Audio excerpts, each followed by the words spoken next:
YouTube. Hey guys, how you doing? Chris Rod here in West Texas, in El Paso, Texas, the most western city in the state of Texas. Guys, not a big deal, but today's lawn care, I don't know if you are feeling it wherever you guys are at, but this big old ball of goodness, this sun in it, it's shining. It's a little cold, it's a little chilly at night still. Early mornings, went for a walk, had to put on my little sweater, my old man sweater, and go for a walk, but it's still a little chilly. But it is time to start thinking about your lawn care practices going into the springtime. What do we do in March? I don't know. I do know, guys, and I'm here to educate you guys and help you guys out because I get questions all the time. Not necessarily through YouTube, but I do operate Sun City Lawn Care here in West Texas, and I get phone calls all the time, and I get inquiries and emails and on our website, the whole shebang. So I'm here to help you guys, and I'm here to answer those questions. What should we be doing right now?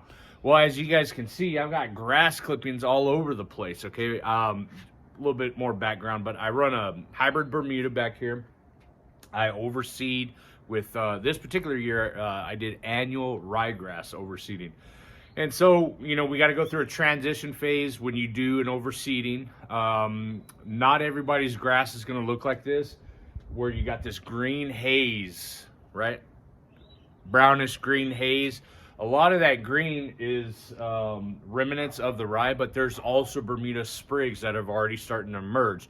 The reason why that is because I've been chopping off the top growth of the ryegrass. Transition phase from rye to Bermuda. For all my homeowners that do sod installations in December, January, February, and you got some sod for maybe Home Depot or Lowe's or the East Side Nursery, local company, and you did the sod installation during the winter time, and if it was, they told you it was Bermuda, but it was overseeded and it's dark green and it's ryegrass, you have got to take this step, okay, which is mowing as low as it can go, bagging whatever clippings you can get. I'm gonna sweep this mess up right now because my old school lawn boy doesn't vacuum up a lot of the grass clippings, so I got to sweep all this up. The excessive grass clippings you do not want to leave in the lawn when you're starting to scalp your lawn and mow it low. Mow it out is what I've been doing. That's allowing the big old ball of goodness there to shine through the leaf tissue. It's shining through the grass blades down to the top of the soil surface, heating up the soil, thus, you know, starting, it's basically, once you heat up the soil, warmer soil temperatures, a greener spring green up sooner than later is what I'm ultimately trying to say. In other words, if you start scalping your Bermuda lawn down now, you're going to get a greener lawn sooner. But today's video, what we're talking about is some of the things you can be doing in March. One of them is scalping your Bermuda grass down to the lowest point. You drop your mower as low as it goes and just start scalping it down. Bag all the clippings, okay? In addition to that, we're going to be discussing a little bit of raking, an application, as you guys can see my push spreader there, and we're going to be talking about some aeration. These are the top few things you can be doing in March.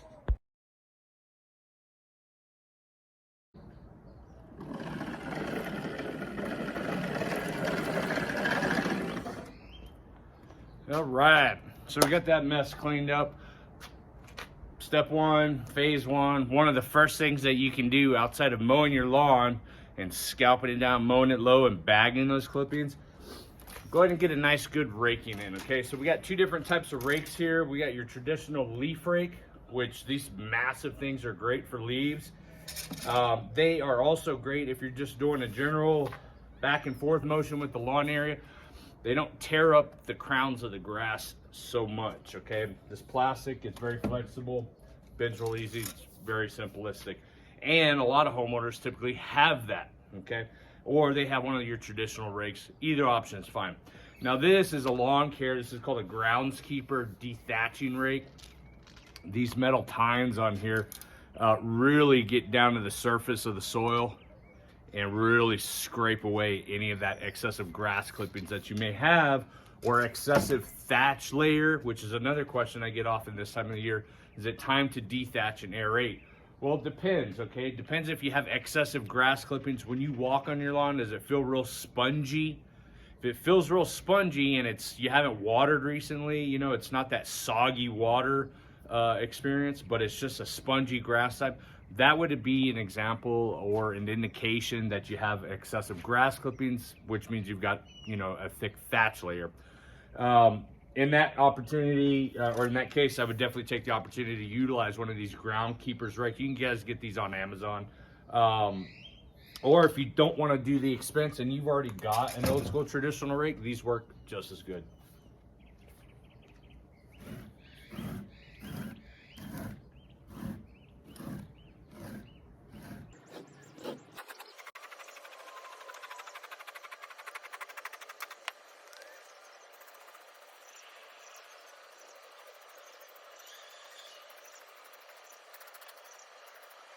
All right, so that was just a quick little difference between the two different rakes. Keep in mind, I just did mow. I did use the bagging system, but it just doesn't always collect all the clippings. And you saw I didn't leaf blow any debris into the lawn. I raked that up or swept it up. You get about, you know, from an old traditional rake and your dethatching rake, get all of this.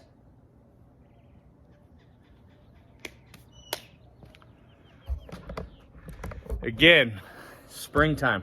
It's your opportunity to remove any excessive grass clippings you may have. I normally don't bag when I mow, so there could be some remnants of grass clippings in the lawn. Also keep in mind, I've been mowing all winter long, guys. I've been having that ryegrass I've had to cut. And so you may not have this kind of buildup. Again, when you remove this material, you're allowing for more airflow and sunlight penetration to start warming up that Bermuda lawn.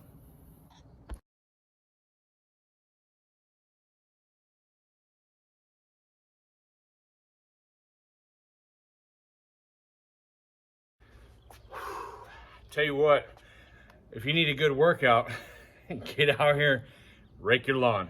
I'm already sweating. All right, guys, so steps to take. Start getting out, mowing your lawn, mow it as low as possible, bag the clippings. Step 2, start doing a nice raking. Start raking that yard. Step number 3, you could do one of two things. What I encourage you to do is to get good old handy dandy soil test completed, okay? Not everybody's gonna do this.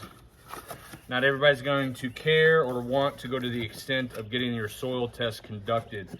I've got a sod installation coming up real soon in April for a client, and she requested a soil test. When a client asks me for a soil test, I get excited about it because A, gives me one more thing to talk about with you guys and my client, and 2, it lets me know that homeowner is very in tune with something problematic with her soil. And this is where we take the opportunity to talk to you guys about this stuff, okay? Again, not sponsored. You can get these on yardmastery.com or the Lawn Care Nut. You probably even find them on Amazon. I wouldn't be surprised. Or you can get something at Home Depot and Lowe's to test your soil. And today, I'm kind of combining a different video with this video about soil tests. We're not going to talk a lot about. All I'm going to do is actually do the soil test, and then I'm going to get into, if you don't do this, what you can do next.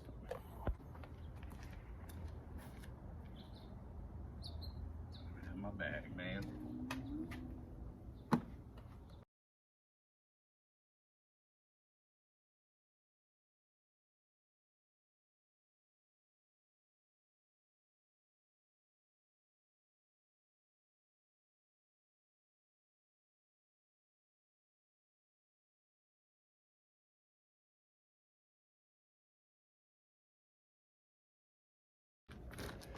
All right, guys, that's easy, right? Simple soil test, it's quick. They do sell these little tools. I tell you what, they've got some bigger ones you can get, some longer ones. They got some 3-foot ones in case you don't want to bend down like I was doing right now. You just poke it in the ground, give it a couple twists. The concept behind this, or what you want to do, is get multiple places from your yard, okay? You can do anywhere from at least 4 spots of your lawn. You can do up to 12. Each test will tell you how many samples to get, and all you do is you put it in a little bag. I was about to dump it into a pot that I was using that we had pulled a one of our perennial flowers out of that we got from Home Depot and we put in the ground. But then the mistake you do with that is that you're incorporating your soil samples with soil that may be remnants inside the pot. So it's best if you just get a baggie, nice clean bag. You're gonna mix it up, you know, seal that sucker if you need to. Give it a couple of twirls without spilling your dirt everywhere. Get a good mix. They're not testing your grass for you guys. They're not testing the kind of rocks you got in your soil. They're testing the soil. So if you got, you know, if your plugs pulled out any kind of large pieces of grasses, let me give you an example here. With the roots or with the rhizomes, go ahead and stuff like this. They're not testing this, so get rid of that from your soil, okay? These things are so freaking easy, guys. I can't even explain it. It's got a little registration kit with some instructions on it. That code that they give you, you need to download this app if you use this test and register that code. That's really step 1. Step 2 or step 3, if you will, they give you the mailing package. This is what's great about this one, as opposed to one you get from the city. You got to go to the post office, put it in one of these envelopes, do the whole postage stamp, yada, yada, yada, yada. And then this is the important part, this little container here. And then they even give you a handy dandy little scoop to scoop your soil sample and put it inside of this clear container, this mixture here. So it comes sealed. It's got the same barcode as the registration code, or the registration code as the, let me see if I can do this without spilling it, as the your registration card there. So all you're gonna do is you're just gonna take a little scoop here to see if I get this on camera right. Get a nice heaping scoop. Unscrew. Drop in. Reseal. Don't gotta over tighten it, but make sure it's secure. Drop it in the packet. I know. Why am I making a YouTube video about how simplistic this is? It's not about this. It's about the process, not just the process, but what the results are. So once it's in your packet, all you gotta do is seal this sucker. Put your return address on it, pop it in the mailbox, and you're done. That's your soil test sent off to the lab, guys. So the soil test, not everybody's gonna do this, right? If you decide not to do the soil test, you must already know why your grass is growing great, or you may have a perfect lawn and you don't need to do a soil test. But if you've got issues in your yard and you think maybe something's not growing the way it's supposed to, you may want to do a soil test, guys. That's typically, outside of the mowing low and the raking, spring cleanup, that's the third thing we can do is get a soil test done. That's 3A, if you will. 3B is if you don't do the soil test and you put down some starter fertilizer in the springtime right now, okay? You just bought the house. You're starting from scratch. You don't know A from Z. You don't know left from right. What do I do to my yard in the springtime? We need to start fertilizing, okay? Now, what we know is that microbiology inside the soil starts to eat and feast on the soil, the fertilizer that you introduce into your yard. When it defecates out that product, the byproduct is what feeds the plant, okay? That's how the process works. Today, I'm just doing the soil test, so me as the coach, the lawn care guy, I'm not putting down fertilizer. What I am adding to my yard, which I add extremely often throughout the season, is referred to as biochar. This is humichar actually, but it contains biochar and humic acid, biochar, humichar. You can get that stuff on Amazon too. The reason why I add this continuously is because I'm increasing my nutrient and water holding capacity, and that is it. That is the only reason. It makes those resources readily available throughout the growing season.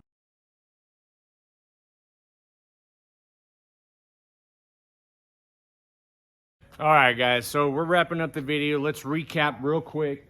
Springtime, early springtime, it's spring break for a lot of us. It's March. What can we be doing inside of our lawn areas? All right, get out here, we start mowing low, okay? Especially if you had sod installed December, January, February, March right now, and it's overseed with right. You gotta start mowing that. Gotta get those grass clippings off the lawn.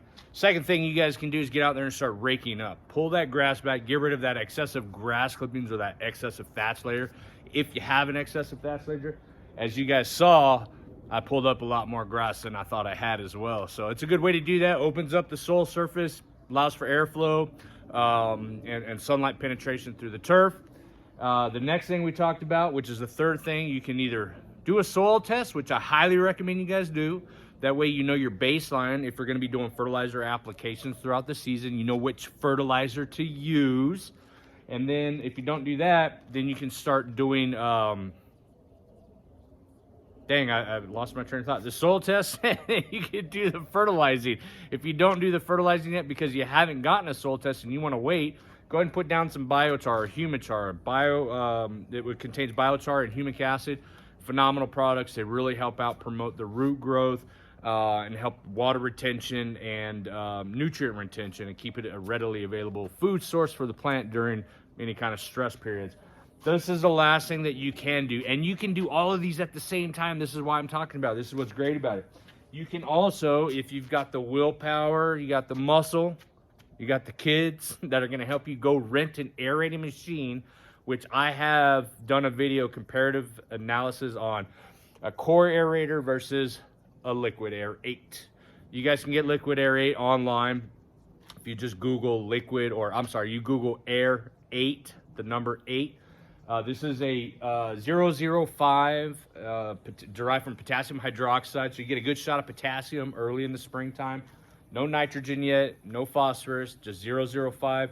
And then it contains fulvic acid and humic acid. So again, we're inducing those particular byproducts, or those particular products that help promote root growth. I love this product. Not everybody can go and get an aerating machine. You guys can call me if you need that kind of service, aeration, but we offer liquid aeration as far as that goes. Let me show you how easy this is.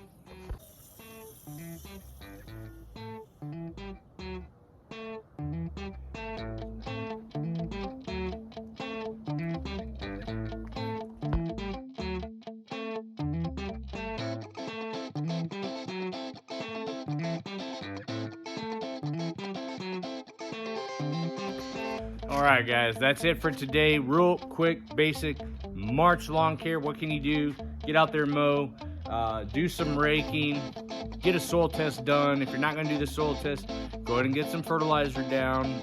Keep it equal balance this time of year. Get a starter fertilizer or something that's a 10, 10, 10, 13, 13, 13, 12, 12, whatever it is.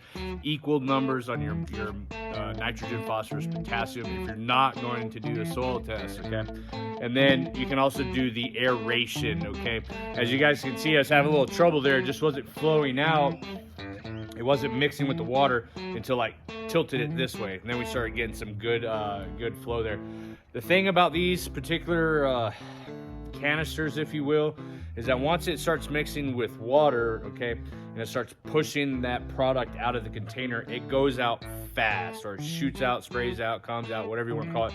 It really distributes that liquid fast, okay? This is one of the main reasons why I don't like buying containers that have got like your weed control, for example, or your concentrates, or your things that any hose-in connector kind of a deals. I don't like them because you got to know your walk speed, you got to know the flow rate, you got to really get it done quickly as fast as possible. Before you know it, like if you bought a liquid fertilizer, for example, or a liquid weed control that was a hose-in attachment, you can end up spraying a product that is rated for 5,000 square feet on a 1,000 square foot lawn, and you overdid it.